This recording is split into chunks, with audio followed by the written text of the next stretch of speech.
Bugungi kunda qurilish sohasida sifat va xavfsizlikni ta'minlash dolzarb vazifalardan biri hisoblanadi. Shu bois qurilayotgan binolarning mustahkamligi va me'yoriy talablarga muvofiqligini o'z vaqtida tekshirish muhim ahamiyat kasb etadi. Samarqand viloyati hududiy qurilish va uy-joy kommunal xo'jaligi nazorati inspeksiyasi qoshida faoliyat yuritayotgan qurilish sinov laboratoriyasi tomonidan hozirgi kunda 30 dan ortiq turdagi qurilish mahsulotlari laboratoriya hamda sayyor sharoitlarda sinovdan o'tkazilmoqda. Ushbu sinovlar zamonaviy asbob-uskunalar yordamida amaldagi davlat standartlari asosida amalga oshirilmoqda.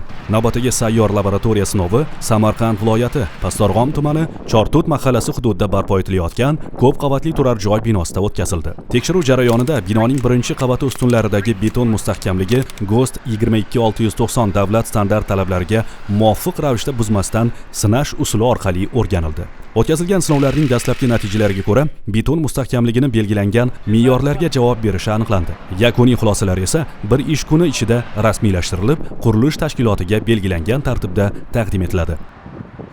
Qurilayotgan ko'p qavatli turar joy binosini temir beton konstruksiyalarini tekshirdik.